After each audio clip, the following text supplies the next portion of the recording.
Hai semua, ini adalah materi pertama dari mata kuliah Algoritma Pemrograman. Pada video ini kita akan membahas bagaimana suatu komputer itu bekerja. Konsep dari algoritma sendiri merupakan sebuah langkah-langkah yang digunakan untuk memecahkan suatu masalah. Pada prinsipnya ada suatu input.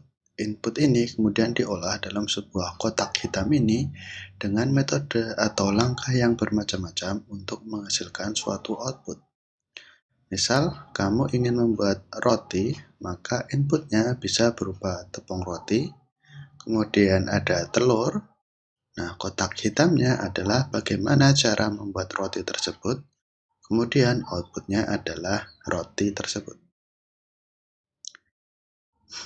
Tapi sebelum kita masuk lebih dalam kepada pembahasan algoritma, maka kita harus tahu bagaimana suatu komputer itu bekerja dan berkomunikasi. Komunikasi yang paling simpel yang biasa dilakukan oleh manusia adalah menggunakan isyarat tangan. Misalnya jika kita menunjuk suatu arah, kita bisa menggunakan jari telunjuk. Kita bisa juga menunjukkan suatu angka dengan menggunakan jari tangan tersebut. Misal ingin menunjukkan angka 3, kita bisa mengacukan 3 jari. Ini merupakan cara paling simpel yang manusia lakukan untuk berkomunikasi. Namun, cara ini sangat terbatas karena kita hanya mampu menunjukkan angka sesuai dengan jumlah jari kita, yaitu maksimal 5. Akhirnya, bentuk komunikasi itu berkembang dengan pengenalan suatu angka dari 0 hingga 9. Dengan begini, manusia bisa menyebutkan angka yang tidak terbatas. Dengan kumpulan angka ini, kita bisa menyebutkan angka dari satuan hingga puluhan juta. Mari kita bahas lebih jauh dengan angka-angka ini. Ini merupakan angka 1, 2, dan 3, atau ada yang menyebut dengan angka 123. Bagaimana kita tahu ini merupakan angka 123? Nah, kita tahu angka yang paling kanan merupakan bilangan satuan. Kemudian angka yang tengah atau angka 2 merupakan bilangan puluhan. Sedangkan angka yang paling kiri atau angka 1 merupakan bilangan ratusan. Sehingga jika ini dihitung, maka 1 kali 3 ditambah 2 kali 10 ditambah 1 kali 100, sehingga jumlahnya adalah 123. Tapi, apakah komputer juga bekerja seperti itu? Tidak, komputer itu hanya mengenali 2 digit angka, yaitu 0 dan 1. Dalam elektronika, 0 itu merepresentasikan status off, sedangkan 1 merepresentasikan status on. Konsep ini bisa juga dilihat pada saklar. Jika on, maka lampu hidup, jika off, maka lampu itu mati. Nah, kumpulan angka 1 dan 0 ini disebut dengan binary. Satu angka pada binary disebut dengan bits, pendekan dari binary digits. Berbeda dengan angka yang kita pelajari sebelumnya, binary merupakan angka berbasis 2. Jadi, angka yang paling kanan nilainya 2 pangkat 0, kemudian 2 pangkat 1, 2 pangkat 2, 2 pangkat 3, dan seterusnya. Nah, sekarang bagaimana susunan angka 0 dan 1 ini bisa membuat suatu bilangan? Agar lebih mudah, maka kita buat pangkatnya menjadi seperti ini ya, sudah saya jumlahkan. Sudah dihitung. Untuk membuat bilangan 1, maka saklar pada digit 1 harus on. Angkanya harus berubah dari 0 ke 1. Sehingga susunan binary untuk angka 1 adalah 001. Bagaimana jika ingin menunjukkan angka 2, maka saklar pada angka 2 harus on. Harus berubah dari 0 ke 1, sehingga binary-nya adalah 010. Kalau 3, maka saklar pada angka 1 dan angka 2 harus on. Harus berubah menjadi angka 1. Kemudian kita jumlahkan. Jadi 1 kali 1 sama dengan 1, 2 kali 1 sama dengan 2 dijumlahkan menjadi 3. Sehingga binary untuk angka 3 adalah 011. Kalau 4, maka 100, Kalau 5, 101. Kalau 6, 110. Kalau 7, maka 111.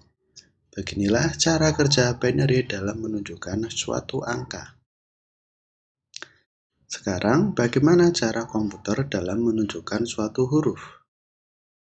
Konsepnya sama, karena hanya mengenal binary, maka komputer akan mencari suatu angka yang bisa mewakili suatu huruf. Misalkan jika suatu binary itu menghasilkan angka 65, maka akan secara otomatis diterjemahkan oleh komputer menjadi huruf A. Peraturan ini dinamakan dengan kode ASCII. Suatu kode yang merupakan kesepakatan bersama dari pembuat komputer sejak awal komputer itu diciptakan. Salah satu contoh kode ASCII adalah seperti ini. Misal A akan direpresentasikan dengan binary angka 65, B itu 66, C itu 67, sampai ke huruf-huruf yang lain. Sekarang kita sudah mengenal bagaimana huruf itu bekerja. Bagaimana kalau memunculkan suatu kata? Maka kita bisa menggabungkan kode ASCII tersebut. Misal kita punya 3 kode yaitu 72, 65, dan 73. 72 itu kode ASCII untuk huruf H, 65 itu untuk huruf A, 73 untuk huruf I, sehingga akan membentuk suatu kata yang berbunyi hai. Dan beginilah yang sebenarnya terjadi di komputer kita. Dengan hanya menggunakan dua angka yaitu 0 dan 1, maka kita sudah bisa berkomunikasi dengan komputer.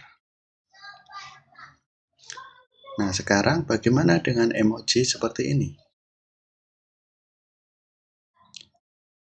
Misalkan ada emoji orang tertawa sampai menangis. Ternyata kode binary untuk emoji tersebut adalah 128514, dan kode ini juga sudah merupakan kesepakatan bersama. Kesepakatan yang ini disebut dengan kode Unicode.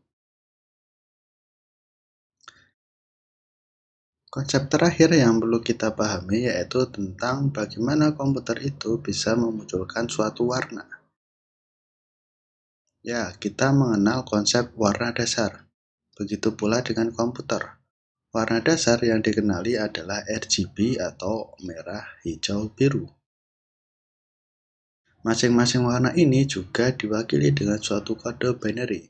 Misalkan untuk merah kodenya adalah 72, hijau itu 73, biru adalah 33. Sekarang bagaimana untuk memunculkan warna lainnya? Maka ketiga warna ini akan dicampur untuk menghasilkan warna baru. Misalkan warna merah bertemu dengan hijau akan menghasilkan warna kuning, dan seterusnya. Kemudian kita akan belajar dengan pixel atau satuan untuk warna terkecil pada komputer. Jika pixel ini digabungkan dengan pixel yang lain, misalkan seperti ini ditambah pixel, kemudian ditambah lagi, sekarang ditambah dengan warna yang berbeda, maka akan menghasilkan suatu gambar lagi. Beginilah konsep gambar dan foto pada komputer itu dihasilkan. Jadi berasal dari kumpulan-kumpulan pixel yang disatukan. Jika kalian tidak percaya, coba perbesar suatu gambar. Maka gambar tersebut akan pecah dan kelihatan unsur pixelnya. Sekarang kita lihat pada kotak merah ini merupakan pixel dari gambar tersebut. Jadi benar ya, kumpulan dari pixel itu membentuk suatu gambar. Oke, sekian video kali ini. Kita lanjutkan dengan pembahasan algoritma pada video berikutnya. Terima kasih.